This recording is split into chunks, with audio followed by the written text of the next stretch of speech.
ఈ TV life ఆధ్యాత్మిక ప్రేక్షకులకు స్వాగతం. మానస కార్యక్రమానికి సుస్వాగతం. ఈరోజు మనం తెలుసుకోబోయే టాపిక్ ఆభరణాలు. ఆభరణాలు అనగానే అందరికీ గుర్తుకొచ్చేది బంగారం. అయితే ఈ రోజులే కాదు, ఇప్పటికీ ఆడవాళ్ళకి అతి మక్కువైన ఇష్టం ఏంటి అంటే ఆభరణాలు. అందుకే ఎక్కడికి ఏ ఫంక్షన్కి వెళ్ళినా పూర్తిగా అన్ని ఆభరణాలు వేసుకుని వెళ్తూ ఉంటారనమాట. ఆభరణం అనగానే చాలా ఇష్టం అనమాట. కానీ ఆ ఆభరణాలు కూడా మొదట్లో ఎలాంటి ఆభరణాలు వేసుకునేవారంటే బంగారు ఆభరణాలు మాత్రమే వేసుకునేవారు. ఆ బంగారు ఆభరణాలు ఉంటే వేసుకునేవారు, లేకపోతే ఇంకేవి ఉండేవి కాదు. కానీ ఈ రోజుల్లో ఆభరణాలు అనగానే చాలా మోడల్స్ వచ్చేసాయి. ఆభరణాలు అనగానే బంగారు ఆభరణాల కంటే కూడా ఈ రోజుల్లో కల్తీ ఆభరణాలు ఎక్కువ ఉంటున్నాయి, అంటే గిల్ట్ ఆభరణాలు ఎక్కువ ఉన్నాయి. ఈరోజు రెండు పోల్చి చూస్తే బంగారు ఆభరణాల కంటే గిల్ట్ ఆభరణాలకి ఎక్కువగా కనిపిస్తుంది, అంటే అందంగా కనిపిస్తుంది అన్నమాట. అలా ఈ రోజుల్లో మనుషులు కూడా ఎలా ఉన్నాము అంటే మనుషుల ప్రభావాలు, మనుషుల ఆలోచనలు కూడా ఎలా ఉన్నారు అంటే, కొద్దిమంది చూడడానికి చాలా బాగా కనిపిస్తారు, చాలా గొప్పగా కనిపిస్తారు. కానీ రియాలిటీ చూస్తే వాళ్ళలో ఎలాంటి మంచి స్వభావాలు కానీ మంచి గుణాలు కానీ ఉండవు. కానీ పైకి నటిస్తూ ఉంటారు అనమాట. అలా గిల్ట్ ఆభరణాల్లాగా ఉన్నారు. ఇవన్నీ ఎప్పటి నుండి స్టార్ట్ అయింది అంటే, ద్వాపరయుగం స్టార్ట్ అయిన కాడి నుంచి, ద్వాపరయుగం ఎండింగ్ కాడి నుంచి ఏమైంది అంటే ఆభరణాల్లో కల్తీ మొదలైంది. ఆభరణాల్లో కల్తీ అంటే ఇనుమ వేస్తారు, కొద్దిమంది బంగారంలో రాగి వేస్తారు, అలా ఒక్కొక్క కల్తీ కలుస్తూ ఉంటుంది ఆభరణంలో. కానీ అలానే మనిషిలో కూడా ఏం కల్తీ కలిసింది అంటే కామం, క్రోధం, మోహం, లోభం, అహంకారం, ఈర్ష్య, ద్వేష, ఈ ఆభరణాల కల్తీ మొదలైందనమాట. అంటే మనిషిలో ఈ కల్తీ మొదలైందనమాట. అంటే ఏవైతే సద్గుణాలు ఉండాలో ఆ గుణాలు లేకుండా అసలైన బంగారం అంటే మంచి మనిషిలో కూడా ఈ కల్తీ మొదలవడం వల్ల పైకి కనిపిస్తున్నారు కానీ లోపల ఈర్ష్య ఉంటుంది. పైకి చాలా అందంగా కనిపిస్తారు, మీకోసమే అంతా చేస్తున్నామంటారు, కానీ లోపల ఈర్ష్య ఉంటుంది అనమాట. పైన చాలా బాగా అన్నీ చేస్తామంటారు, లోపల మోసం చేసే కపటభావం ఉంటుంది. తర్వాత మోసం చేసే వాళ్ళు అందరూ ఎలా కనిపిస్తారు చెప్పండి ఒక్కసారి చూడండి. వాళ్ళు చాలా టిప్ టాప్గా కనిపిస్తారు, మీకు సమకూరుస్తాం కదా అంటారు, అని ఒక్క సెకండ్ మనకి ఏమీ లేకుండా అన్నీ ఇచ్చేస్తున్నామంటారు, వాళ్ళు అన్నీ ఇచ్చేసారంటారు, మీరు ఏం చూసుకునే పని లేదంటారు, వాళ్ళకి మీద పూర్తిగా నమ్మకం వదిలేస్తాము. మనం ఏం చేస్తామంటే ఆ మాటల్లో పడిపోయి వాళ్ళు ఇచ్చిన వస్తువుని చూసుకోం. తీరా తిరిగి వెళ్ళిపోయాక ఏమవుతుంది, అక్కడ మనకి కల్తీగా అనిపిస్తుంది అనమాట. అక్కడ వస్తువులు ఏవి స్వచ్ఛత ఉండదు. అంటే ఒక చిన్న ఉదాహరణ చెప్తాను. ఒక ఇద్దరు వ్యాపారస్తులు ఉంటారు. ఒక యూత్గా కొద్దిగా వ్యాపారస్తు, మామూలు సాధారణంగా ఒక వ్యాపారస్తుడు, ఇద్దరు ఉంటారు. ఇద్దరు ఫ్రూట్స్ అమ్ముతూ ఉంటారనమాట. ఆ ఫ్రూట్స్ అమ్ముతూ ఉంటే ఆ ఫ్రూట్స్ అమ్మే వ్యక్తికి ఈ వ్యక్తి చాలా అందమైన పళ్ళు అమ్ముతాడు, ఇంకొక వ్యక్తి సాధారణంగా కనిపిస్తాయి పళ్ళు. అయితే ఈ వ్యక్తి ఎవరైతే యూత్ వ్యక్తి ఉన్నాడో, అందంగా కనిపించే పళ్ళు వ్యక్తి ఉన్నాడో, అందరితో చాలా ప్రేమగా మాట్లాడుతూ చెప్తాడనమాట. ఈ పళ్ళు చాలా టేస్టీగా ఉంటాయి, ఈ పళ్ళు కొంటే మీకు చాలా బాగుంటుంది, చూడండి ఎంత నిగనిగలాడుతుందో, తింటే ఇంకా బాగుంటుంది అని చెప్పడం మొదలు పెట్టారు.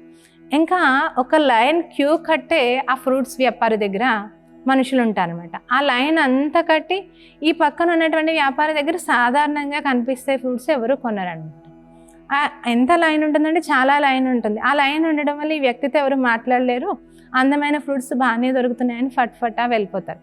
వెళ్ళిపోయిన తర్వాత తీరా ఇంటికి వెళ్ళి అది తిందాం కదా అని కట్ చేసి చూస్తే లోపలంతా డొల్కే, ఏముండదు, మచ్చలు ఉంటుందన్నమాట. అయితే అప్పుడు ఆ సెకండ్ వాళ్ళందరూ, అంటే అతను ఏం చేసేవాడంటే ఆ వ్యాపారం అమ్మడానికి, అందంగా కనిపించడానికి ఆ ఫ్రూట్స్ పైన కలర్స్ కొట్టేవాడు అనమాట, లేదా ఆ ఫ్రూట్ పాడవకుండా ఉండేలాగా కొట్టేవాడు. ఆ పక్క వ్యాపారి ఎలా ఉండేవాడు అంటే, ఎలాంటి ఫ్రూట్ వచ్చిందో దాన్ని అలాగే అమ్మడం మొదలు పెడతాడు, సాధారణంగా ఉంటాడు. ఆ ఫ్రూట్స్ దగ్గర కొన్న వ్యక్తులందరూ సంతోషంగా ఆహారాన్ని తిని ఆహారంగా ఖుషీగా ఉంటారు. కానీ ఇతని దగ్గర కొన్న వాళ్ళందరూ మా డబ్బులంతా వేస్ట్ అయిపోయింది అని దుఃఖానికి లోనవుతారనమాట. అని అందరూ ఇతని మీదకి వస్తారు. ఆ లోపలనే ఇతను ఏం చేస్తాడో తెలివిగా ఇంకా అక్కడ షాప్ లేకుండానే చేసేసుకుంటారు. అంటే ఈ రోజుల్లో ఏమవుతుంది అంటే మనుషులు ఎలా ఉన్నారు అంటే పైన చూసి సంతోషిస్తూ ఉంటారు. అంటే ఈ ఆభరణాలు అన్నీ పైన వేసుకుంటారు, అవి చాలా బాగున్నాయి అనుకుంటాం. కానీ అసలైన లోతుని ఎవరు గమనించలేకపోతున్నాం అనమాట. అలా మనం కూడా ఏమవుతున్నామంటే ఎవరైనా వ్యక్తి చాలా బాగా మాట్లాడితే చాలా మంచిగా ఉన్నారనుకుంటాం, కానీ వాళ్ళ లోపల ఉన్నటువంటి అసూయ భావం కానీ వాళ్ళ లోపల ఉన్న మోస భావం కానీ మనకి కనిపించదు అనమాట. అందుకని ఈ కల్తీ ఎలా కలిసింది అంటే మనలో అవగుణాలు కలవడం వల్ల మన సత్యమైన మనిషిలో ఈ కల్తీ అనేటువంటి ఆభరణాలు కలిసాయి. అంటే కల్తీ అనేది కలిసింది. అక్కడ ఇనుము ఎలా కల్తీ కలిసిందో అలా మనలో కూడా ఈ కల్తీ కలవడం మొదలైందనమాట. ఎలా అయితే ఆభరణాలు చూడండి ఎంత అందంగా ఉంటాయో, ఈరోజు గిల్టీ ఆభరణాలు చాలా అందంగా కనిపిస్తూ ఉంటాయి అనమాట. ఆ గిల్టీ ఆభరణాలు కనుక రకరకాల మోడల్స్ కూడా వస్తూ ఉంటాయి. అలానే మనుషులు కూడా చూడండి చెడు ఆలోచనలతో చెడు వ్యక్తిత్వంతో ఉన్న వాళ్ళు రకరకాల రూపాలు ధరిస్తూ ఉంటారు. ఎలాంటి రూపాలు ధరిస్తూ ఉంటారు అంటే ఈ సెకండ్ ఒక వ్యాపారం చేస్తారు, మళ్ళీ ఆ ఏరియా ఎక్కడా కనిపించరన్నమాట. వాళ్ళు మళ్ళీ ఇంకో ప్లేస్కి వెళ్ళిపోతారు, మళ్ళీ అక్కడ ఇంకో రూపం ధరిస్తారు, అక్కడ ఏరియా తగ్గట్టుగా వాళ్ళు చేస్తూ ఉంటారు అనమాట. అంటే ఈ గిల్టీ వ్యాపారం అనమాట. అంటే గిల్టీ నగలు ఎలా అయితే వెరైటీస్ కనిపిస్తాయో, గిల్టీ థాట్స్ ఉన్న వాళ్ళంటే వ్యర్థ ఆలోచనలు నెగిటివ్తో ఉన్న వాళ్ళు ఏం చేస్తారంటే వాళ్ళు అక్కడ రూపాన్ని ధరిస్తారు, దాంతో బోల్డ్ సమాజ్ చేసుకుంటారు, మళ్ళీ ఇంకో చోటుకి వెళ్తారు, ఇంకో రూపం ధరిస్తారు, అక్కడ అన్ని జమ చేసుకుంటూ ఉంటారు అనమాట. అదే సత్యమైన ఆభరణాలు గల వ్యక్తి ఒకే చోట ఉంటాడు, తన సద్గుణాలతో ఎంత చేయాలో అంతా చేస్తారు. చూడండి, సత్యమైన బంగారం మనం ఎంత కొనగలుగుతామో కొద్దిగానే కొనగలుగుతాం. అదే గిల్టీ బంగారం అయితే చాలా ఎక్కువగా కొంటాం అనమాట. అంటే మన దగ్గర సత్యమైన ఆభరణాలు అంటే శాంతి, ప్రేమ, సుఖం, ఆనందం, ఇవన్నీ సత్యమైన ఆభరణాలు అనమాట. అంటే మనం అనుకుంటాము ఆభరణాలు అంటే ధరించేవి అని. మరి అసలు ధరించేది ఏంటంటే శరీరానికి. ఈ శరీరానికి ధరిస్తే అందరికీ అందంగా కనిపిస్తాం. రకరకాల అందమైన హారాలు వేస్తూ ఉంటే ప్రతి ఒక్కరికి చాలా అందంగా కనిపిస్తాం అన్నమాట. ఎవరైతే చాలా నిండుగా వేసుకున్నారో వాళ్ళు చాలా కోటేశ్వరులని అందరూ వాళ్ళ దగ్గరికి వెళ్ళి, అంటే వాళ్ళు ఏదైనా చెప్పగానే టక్ టక్ చేయడం, వాళ్ళతో చాలా మంచిగా మాట్లాడతారు. అలా మనము సద్గుణాలనే కోటేశ్వరులుగా తయారు కావాల్సి ఉంటుంది అన్నమాట. అసలైన ఆభరణాలు ఏంటి అంటే మనవి, అంటే ఆభరణాలు అంటే ధరించేవి. అలా ఈ శరీరానికి ధరించేవి ఈ స్థూలమైన ఆభరణాలు అయితే, అసలైన ఆత్మకి ధరించే అసలైన ఆభరణాలు ఏంటి అంటే శాంతి, సుఖం, ప్రేమ, ఆనందం, దయ, జాలి, కరుణ, ఆత్మీయత, స్నేహం, ఇవన్నీ అసలైనటువంటి ఆభరణాలు అన్నమాట. ఎప్పుడైతే మనం ఈ ఆభరణాలు వేసుకుంటామో మన విలువ చాలా ఉన్నతంగా ఉంటుందన్నమాట. అంటే ఈ ఆభరణాలు మన లోపల ఎప్పుడూ ధరించుకొని ఉండాలన్నమాట. కొద్దిమంది ఆభరణాలు ఉంటాయి, చాలామందికి ఆభరణాలు ఉంటాయి, కానీ ఆభరణాలు ఎలా ధరిస్తారు అంటే ఎక్కడ ఫంక్షన్కి వెళ్తారో ఆ ఫంక్షన్కి అనుకూలంగా వాళ్ళ ఆభరణాలు వేసుకుంటారు. అలా మనం కూడా మనకి ఫంక్షన్స్ చాలా ఉంటాయి. అక్కడ వారానికో లేదా నెలకో 2 నెలలకో 3 నెలలకో ఫంక్షన్స్ వస్తాయి. ఆ ఫంక్షన్స్లో లేని వాళ్ళ ఇంటికి వెళ్తే 1, 2 వేసుకుని వెళ్తారు. అదే ఉన్న వాళ్ళ దగ్గరికి వెళ్తే కొంచెం వీళ్ళు ఉన్నతంగా కనిపించాలని ఒక 5, 6 వాళ్ళ దగ్గర ఉన్న వాటిలో బాగా అయ్యగా కనిపించే ఆభరణాలు వేసుకుని వెళ్తారు అన్నమాట ఫంక్షన్స్కి. అలా మనకి ఫంక్షన్స్ ఎప్పుడు ఉంటాయి అంటే ఎవ్రీ సెకండ్ ఫంక్షనే ఉంటుంది. మన ఈ జీవితంలో ఎవ్రీ సెకండ్ ఫంక్షనే ఉంటుంది. మన ఫంక్షన్స్ ఏంటి అంటే మన ఎదురుగా కోపం అనే వ్యక్తి వస్తాడు, అది ఒక ఫంక్షన్ మనకి. ఆ కోపం అనే వ్యక్తి వచ్చినప్పుడు మనం ధరించాల్సినటువంటి ఆభరణం ఏంటి అంటే శాంతి అనే ఆభరణం. ఎప్పుడైతే మనం శాంతి అనే ఆభరణం వేసుకుంటామో ఆ కోపం వ్యక్తి ఏం చేస్తాడు అంటే శాంతిగా వెళ్ళిపోతాడు అనమాట. అదే ఎదుట వ్యక్తి మన మీద అసూయ భావంతో వచ్చాడు అనుకోండి, అప్పుడు మనము ప్రేమ అనే ఆభరణం వేసుకున్నాం అనుకో, ఆటోమేటిక్గా మనం చూపించే ప్రేమకి తనలో ఉన్న అసూయ అంతా ఆటోమేటిక్గానే సమాప్త అయిపోతుంది అనమాట. మనం వేసుకోవాల్సిన ఆభరణం అప్పుడు ఏంటి అంటే ప్రేమ ఆభరణం.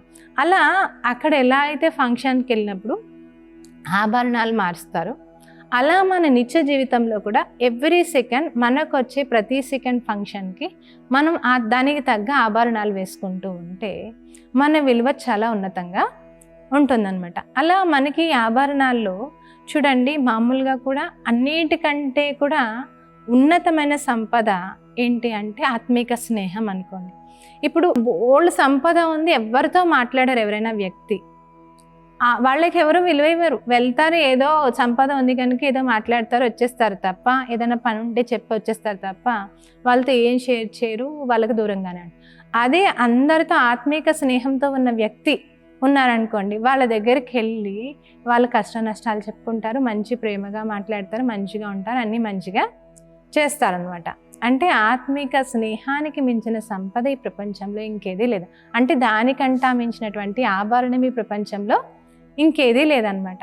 అంటే ఎవరికైతే చూడండి ఆభరణాలు ఎక్కువగా ఉన్న వాళ్ళని చూస్తే వీళ్ళు కోటేశ్వరులా ఉంది, వీళ్ళు కొంచెం విలువ ఇవ్వాలంట. అలా విలువ గల వ్యక్తుల్ని చూస్తే కూడా ఎవరైనా విలువనిస్తారు. విలువ గల వ్యక్తులు అంటే శాంతిగా ఉండి, విషయాన్ని అర్థం చేసుకునే జ్ఞానం ఉండి, ప్రేమగా మాట్లాడి, ఇలా అన్ని గుణాల ఆభరణాలతో ఉన్న వ్యక్తిని చూస్తే ఎవరైనా ఇష్టపడతారు. అయితే ఈ ఆభరణాలు ఒక్కొక్కటి చాలా చాలా విలువైనవి. ఈ మనం చూడండి, మనం ఒక నక్లీస్ ఉంది అనుకో, ఆ ఆభరణాన్ని ఎక్కడ పెడతాము? ఒక అందమైన పెట్టెలో పెట్టి ఆభరణాన్ని దాచి మరి లోపల పెడతాం అనమాట. అంటే అది ఎక్కడ ఎలాగా ఇది అవ్వకూడదని. అలా మనం ఈ ఆభరణాలు దాయాలి అంటే కూడా మన మనసు అనే దాంట్లో ఎప్పుడు శాంతి అనేటువంటి స్వభావాన్ని గుర్తుపెట్టుకు ఉండడమే ఈ ఆభరణం దాడి. ఆ ఆభరణాలు అయితే పనికట్టుకు దాయాలి. ఈ ఆభరణాలు దాచే పని కూడా లేదు. దీన్ని ఎంతగా ఉపయోగిస్తూ ఉంటామో ఈ ఆభరణాలు అంతగా దీని విలువ పెరుగుతూ ఉంటుంది. ఆ ఆభరణాలు వాడేమనుకో ఏమవుతుంది అంటే ఎక్కువ రోజులు వాడే కొద్దీ దాని మన్నిక తగ్గిపోతూ ఉంటుంది. కానీ మన దగ్గర ఉన్న ఆభరణాల గొప్పతనం ఏంటి అంటే మనం ఈ ఆభరణాలను ఎంతగా వాడుతూ ఉంటామో అంతగా మన విలువ పెరుగుతూ ఉంటుంది అన్నమాట. ఇప్పుడు మనం అందరితో శాంతిగా ఉండడం మొదలు పెట్టండి, మనల్ని ఎంత విలువగా చూస్తారో చెప్పలేం. వీళ్ళు ఎలాంటి పరిస్థితి వచ్చినా చాలా శాంతంగా ప్రశాంతంగా హ్యాండిల్ చేస్తారు. వీళ్ళ వంటి గొప్పవాళ్ళు ఎవరూ లేరని అందరూ అంటూ ఉంటారు. మన దగ్గర ఇంకా పెరుగుతూ ఉంటుంది, దీని విలువ పెరుగుతూ ఉంటుంది. ఈ శాంతి యొక్క ఆభరణానికి అంత గొప్పతనం ఉంది. కానీ ఈరోజు మనం ఏం చేస్తున్నామంటే, ఎప్పుడైనా చూడండి మనం ఆభరణాలు ఏదన్నా ఫంక్షన్కి వెళ్ళి వస్తాము. ఫంక్షన్కి వెళ్ళి వచ్చిన తర్వాత ఏమవుతుంది అంటే, మనం ఏదైనా ఫంక్షన్కి వెళ్ళి వచ్చిన తర్వాత మనం ఆభరణాలు ఎక్కడో చోట పెట్టేస్తాం, ఏదో అడావుల్లో పడిపోయి. దాని తర్వాత ఎంత వెతుకుతామో చెప్పలేం. కానీ ఏమైపోయిందో మనకి అర్థం కాక తెగ ఎతికేస్తూ ఉంటాం. అలా ఈరోజు మనం కూడా ఏం చేస్తాము అంటే, మన ఆభరణాలు ఏవైతే ఉన్నాయో వాటన్నిటినీ మర్చిపోయిన కారణంగా ఈ ఆభరణాలు ఎక్కడున్నాయని వెతకడం మొదలు పెడుతున్నాం. ఆ వెతకడం మొదలు పెట్టడానికి ఒక చిన్న ఎగ్జాంపుల్, ఉదాహరణ. ఒక రాణిగారు రత్నాల హారం కనిపించట్లేదంట. రత్నాల హారం కనిపించకపోతే ఆ రత్నాల హారం కనిపించట్లేదు అని మొత్తం రాజ్యంలో అందరికీ చెప్తుందంట. రాజ్యంలో అందరూ రత్నాల హారం రాణిగారిది కనిపించట్లేదు, రాణిగారి రత్నాల హారం కనిపించట్లేదంట అని అందరూ వెతకడం మొదలు పెడతారు.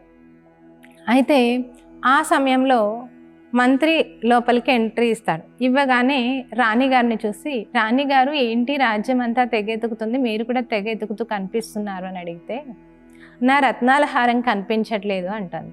ఎలా ఉంటుంది, దాని కలర్ ఏంటి, అదేంటి ఇదేంటి అని అడిగితే రాణిగారు అన్నీ చెప్తా ఉంటారు. చెప్తూ ఉంటే అప్పుడు మంత్రి చెప్తాడు, రాణిగారు ఒక్కసారి మీ మెడని ఇలా పట్టుకోరా అని అడుగుతాడు. అప్పుడు రాణిగారు ఇలా పట్టుకుంటే హారం తగులుతుంది. అప్పుడు ఆమె కిందకు చూసుకుంటుంది అనమాట. కిందకు చూసుకుంటే నేను కనిపించట్లేదన్న హారం ఇదే అని చెప్తుంది అనమాట. చెప్పగానే అప్పుడు ఆ హారాన్ని చూసి అందరూ రాణిగారు మెడలో హారాన్ని వేసుకుని ఊరంతా వెతికింది అని అనుకోవడం మొదలు పెడతారనమాట. అలా మనం ఈరోజు ఏమవుతుంది అంటే, మన దగ్గర ఉన్న శాంతి యొక్క ఆభరణాన్ని కానీ, మన దగ్గర ఉన్న ప్రేమ ఆభరణాన్ని కానీ, మన దగ్గర ఉన్న ఆనందం యొక్క ఆభరణాన్ని కానీ మనం మర్చిపోయాం. వేసుకునే విషయాన్ని, మన దగ్గర ఉందన్న విషయాన్నే మర్చిపోయాం. అందుకేం చేస్తున్నామంటే ప్రపంచం అంతా వెతకడం మొదలు పెడుతున్నాం. అందుకే చాలామంది ఈరోజు శాంతి కావాలి అంటే ఎక్కడికైనా ఎవ్వరు లేని ప్రదేశానికి వెళ్ళిపోతే ప్రశాంతి దొరుకుతుంది అనుకుంటున్నాం. కానీ శాంతి ఎక్కడుంది? మన లోపలే ఉంది. మనం ఒక్కసారి ప్రశాంతంగా కూర్చుని మన మనసు భగవంతుడితో లగ్నం చేయండి, మీరు ఎక్కడున్నారో అక్కడే మీకు శాంతి అనేది లభిస్తుంది. ప్రేమ కోసం ఎప్పుడైతే మనం అందరికీ ప్రేమని ఇస్తూ వెళ్తామో ఆటోమేటిక్గా ఆ ప్రేమ మనకి లభిస్తుంది. కానీ మనం ఏం చేస్తామంటే ప్రేమ ఎక్కడుందో అనే ప్రేమను వెతకడం మొదలు పెడుతున్నాం. అందుకని ప్రేమను ఎలా వెతుకుతామంటే వాళ్ళ ప్రేమగా పలకరిస్తే బాగుంటుంది అని వాళ్ళ దగ్గర ఎతుకుతాం, వీళ్ళ దగ్గర ఎతుకుతాం, ఇంకెవరి దగ్గర ఎతుకుతాం. కానీ అసలు ప్రేమ ఎవరి దగ్గర ఉంది? నువ్వు ప్రేమగా పలకరించి ప్రేమగా మాట్లాడి ఆటోమేటిక్గా నీకు రిటర్న్ ఎంత ప్రేమ కావాలో అంత ప్రేమ వచ్చేస్తుంది అనమాట. అలా మన దగ్గర ఉన్న ఆభరణాలని మనం ఈరోజు మర్చిపోయాం. అందుకే ఈరోజు సుఖం కోసం ఏం చేస్తూ ఉంటారు, ఒక మూవీస్కి వెళ్తారు, మూవీస్కి వెళ్ళి మూవీలో సుఖం వస్తుంది అనుకుంటారు, ఇంకెక్కడికో వెళ్తే సుఖం, ఏదో ప్లాట్కి వెళ్తే సుఖం వస్తుంది, ఇంకెక్కడికో వెళ్తే సుఖం వస్తుంది అనుకుంటాం. కానీ ఆ సుఖం ఎక్కడ ఉంది అంటే నా ఆలోచనలు మంచిగా పెట్టుకొని చూడు, అసలైన సుఖం మనకి లభిస్తుంది. మన మనసు పరమాత్మతో లగ్నం చేసి చూడు, అసలైన సుఖం లభిస్తుంది అనమాట. ఈ ఆభరణాలు ఏవైతే ఉన్నాయో ఇవన్నీ మన దగ్గరే ఉన్నాయి.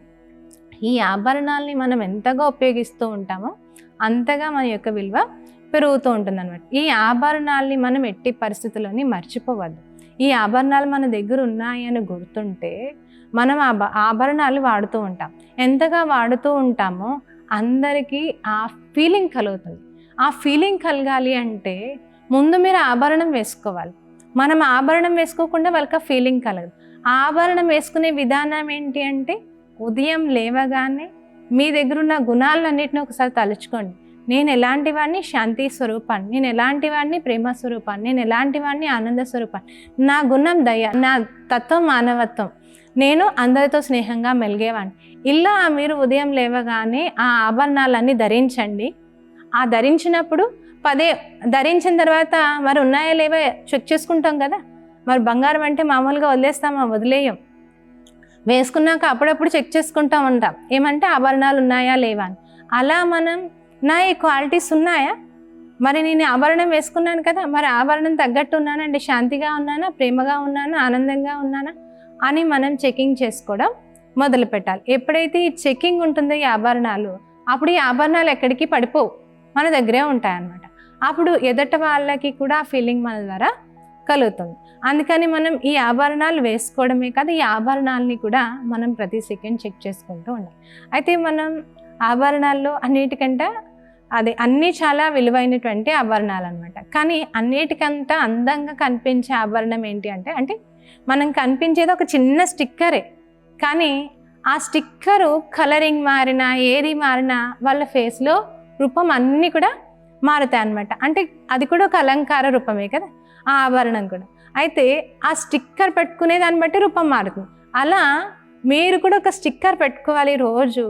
నేను శాంతి స్వరూపాన్ని, నేను ప్రేమ స్వరూపాన్ని, ఆనంద స్వరూపాన్ని. ఏదైతే ఏం చేస్తున్నారు ఈ రోజుల్లో, ఏ కలర్ డ్రెస్ వేస్తారో ఆ కలర్ డ్రెస్కి తగ్గట్టుగా స్టిక్కర్, బ్యాంగిల్స్, హ్యాంగింగ్స్ అన్నీ ఉంటాయన్నమాట. అందుకని నేను శాంతి అనే స్టిక్కర్ వేసుకుంటే నా మాటలు శాంతిగా ఉంటున్నాయి, నా మాటలు అందరితో శాంతియుతంగా ఉన్నాయా అని చూసుకోవాలంటే మాటలంటే లిప్స్టిక్ ఎలా ఉండాలంటే నా మాటలు అందరితో శాంతియుతంగా ఉన్నాయా లేదా అని చూసుకోవాలి. అలా ప్రతిదీ మనం ఏ స్టిక్కర్ పెట్టామంటే నేను శాంతి అనే స్టిక్కర్ పెడితే నా బాడీలో అన్నీ అలాగా సెట్ చేశానా లేదా అని చెక్ చేసుకోవాలి. ఎప్పుడైతే అలా సెట్ చేస్తామో చూసే లుక్ అందరికీ బాగుంటుంది కదా. అలా మనల్ని చూసినప్పుడు కూడా వాళ్ళకి ఆ ఫీలింగ్ అనుభూతి కలుగుతుంది అనమాట. అలానే ఇప్పుడు చూడండి చెవులీలు అనమాట. అసలైన చెవులీలు ఏంటి అంటే ఆధ్యాత్మిక జ్ఞానం అనే చెవులీలు పెట్టుకోవాలి. అంటే మనం ఎవరి నుండి ఏమి విన్నా కానీ మంచి విషయాల్ని తీసుకునే చెవులీలు వేసుకోవాలి. ఎప్పుడైతే అందరి నుండి మంచి విషయాలు తీసుకుంటామో మనం చాలా గొప్పవారిగా అవుతాం. అందుకని మన దగ్గర ఏ చెవులీలు ఉండాలి అంటే ఆభరణాల్లో మంచి విషయాలు అనేటువంటి చెవులీలు ఉండాలి. ఎప్పుడైతే ఆ మంచి విషయాలు వెళ్తూ ఉంటాయో ఆటోమేటిక్గానే మంచి కర్మలు చేస్తూ ఉంటామన్నమాట. అందుకని చెవులీలు పెట్టుకోవాలి. అంటే మనం ఈ ఆభరణాలు అన్నిటికీ ఒక్కొక్క విశేషత ఉంటుంది. అయితే ఏ ఆభరణాన్నైనా మనం దాన్ని తలుచుకుంటే దాని విశేషత లోపలికి వెళ్ళగలుగుతాం. అలాంటి ఆభరణాల్లో ఒక ఆభరణం కోసం తెలుసుకుందాం. జ్ఞానం అనే ఆభరణం అన్నిటికంటే కూడా ఉన్నతమైన ఆభరణం. ఎందుకంటే జ్ఞానం ఎప్పుడైతే ఉంటుందో అప్పుడు అన్నీ ఒకదాని తర్వాత ఒకటి ఆటోమేటిక్గానే రావడం మొదలవుతుంది అనమాట. అయితే జ్ఞానం అనే ఆభరణం మన దగ్గర ఉంటే మనం ఎలాంటి దాన్నైనా సరే ఈజీగా సాల్వ్ చేసేయగలుగుతాం అనమాట. అయితే అదే జ్ఞానం అనే ఆభరణం మన దగ్గర లేకపోతే చాలా కష్టాలు అనుభవిస్తాం. దీనికోసం ఒక చిన్న ఉదాహరణ. ఒక వ్యక్తి దారిలో వెళ్తూ ఉంటాడు. దారిలో వెళ్తూ ఉంటే ఆ వ్యక్తికి బోర్డు మీద రాసి ఉంటుంది, ఈ మార్గం వైపుగా వెళ్ళరాదు, మీరు కష్టాలు పాలవుతారు అని ఒక క్రాస్ మార్క్ ఉంటుందన్నమాట. అయితే ఆ వ్యక్తి చదువుకోని వ్యక్తి క్రాస్ మార్క్ చూసినా కానీ తన లోపల బుర్రకి అర్థం కాక అదే దారిలో వెళ్ళడానికి ప్రయత్నిస్తాడు. ఇంకొక వ్యక్తి అదే దారిలో వస్తాడు. అతను కొద్దిగా చదువుకున్న వ్యక్తి, అన్నిటినీ అర్థం చేసుకునే వ్యక్తి. ఆ వ్యక్తి చూస్తాడు ఆ బోర్డు చూడగానే, అయితే ఈ రోడ్లో వెళ్ళొద్దు, ఇంకో రోడ్లో కొంచెం దూరం అయినా పర్వాలేదు, ఆ రోడ్లోనే వెళ్దాం, నా గమ్యానికి ఈజీగా చేరుకుందాం. అయితే మంచిగా వెళ్ళిన వ్యక్తి ఒక 1/2 అవర్లో చేరుకుంటాడు. అది ఏదైతే రాంగ్ అని తెలుసుకున్నాడో ఆ కాని వ్యక్తి ఎవరైతే ఉన్నాడో అతను మంచిగా వెళ్తాడు, తను హాయిగా జీవిస్తాడు. ఎవరైతే రాంగ్ వేసిన వైపుగా వెళ్తాడో అక్కడి నుంచి కొండ ఏదైతే ఉందో కొండల నుంచి రాయిలు పడిపోతూ ఉంటాయి. ఆ రాళ్ళు పడిపోయి చాలా దెబ్బలు తగిలి బయటకు వచ్చేసరికి పూర్తిగా తను దెబ్బలతో బయటికి రావడం జరుగుతుందనమాట. ఇంకా అక్కడ అంటే తను దారికి ఎక్కడికైతే చేరుకోవాలో ఆ చోటుకి చేరుకునేసరికి తను పూర్తిగా వీక్ అయిపోతాడు. వాళ్ళ ఇంట్లో వాళ్ళు చూసి వాళ్ళకి అన్నీ చేయడం జరుగుతుంది. అప్పుడు అతను చెప్తాడనమాట, నాకు ఇలా తెలియక క్రాస్ మార్క్ వైపు వచ్చాను, ఇలా కొండలు పడిపోయి నా జీవితం ఇలా అయింది. ఎప్పుడైతే మంచి దారిలో వెళ్ళాడో ఆ వ్యక్తికి సంతోషంగా తను చేరుకోవాల్సిన టైంకి చేరుకున్నాడు, అన్ని పనులు హాయిగా చేసుకున్నాడు. అంటే జ్ఞానం లేని కారణంగా ఏమైంది అంటే ఎక్కువ కష్టాలు అనుభవించాడు. అలా మన ఈ జీవితంలో కూడా ఆధ్యాత్మిక జ్ఞానం అనే ఆభరణం మన దగ్గర ఉంటే మనకేమవుతుంది అంటే మనకి కష్టమేది సుఖమేది అనే విషయం ప్రతి దాంట్లో మనకి తెలుస్తుంది. అంటే ఏది చేస్తే పర్ఫెక్ట్ అవుతుంది, ఏది చేస్తే సెట్ అవుతాం అనే విషయం మనకి తెలుస్తుంది. అప్పుడు మనం ఎప్పుడు ఏం చేస్తామంటే సరైన దారిని ఎంచుకుంటాం. ఎప్పుడైనా సరైన దారిని ఎంచుకుంటామో అప్పుడు మన జీవితం ఉన్నతులకు వెళ్తుంది. అందుకే ఆధ్యాత్మిక జీవితం అనే ఆవరణాన్ని మనం ఎప్పుడు ధరించామనుకో, అంటే జ్ఞానం మంచి విషయాలు వినడం మనం మొదలు పెట్టామనుకో, ఆ ఆభరణాన్ని ధరించామనుకో మనం సరైన మార్గంలో జీవించడం మొదలవుతుంది. ఎప్పుడైతే మనం సరైన మార్గంలో వెళ్తామో మన వెనకాల అనేక మంది ఆ మార్గాన్ని ఫాలో అవుతారు. ఆ ఫాలో అయిన వాళ్ళందరూ కూడా ఎంత సంతోషాన్ని అనుభవించారో ఆ సంతోషం మనకి కూడా లభిస్తుంది అనమాట. అందుకని మనం ఎలాంటి ఆభరణాలు ధరించాలి అంటే మన దగ్గర ఉన్న అసలైన ఆభరణాలు ఏంటి అంటే శాంతి, సుఖం, ప్రేమ, ఆనందం, దయ, మానవత్వం, ఇవన్నీ మన దగ్గర ఉన్న అసలైన ఆభరణాలు. స్నేహం, ఈ ఆభరణాన్ని మనం ఎప్పుడు ధరించి ఉండాలి. ఎప్పుడైతే ఈ ఆభరణాలు ధరించి ఉంటామో మన జీవితం యొక్క విలువ చాలా ఉన్నతంగా మారుతుంది. మన జీవితం ఉన్నతిగా మారుతుంది. మనతో ఉన్న వాళ్ళకి కూడా ఆ అనుభవం కలిగి వాళ్ళు అలా జీవించాలని అనుకుంటారు. మనం ఈరోజు అసలైన ఆభరణాలు ఏంటో తెలుసుకున్నాము. ఇంకా మరికొన్ని విషయాలతో మళ్ళీ కలుద్దాం. అంతవరకు సెలవు. ఓం శాంతి.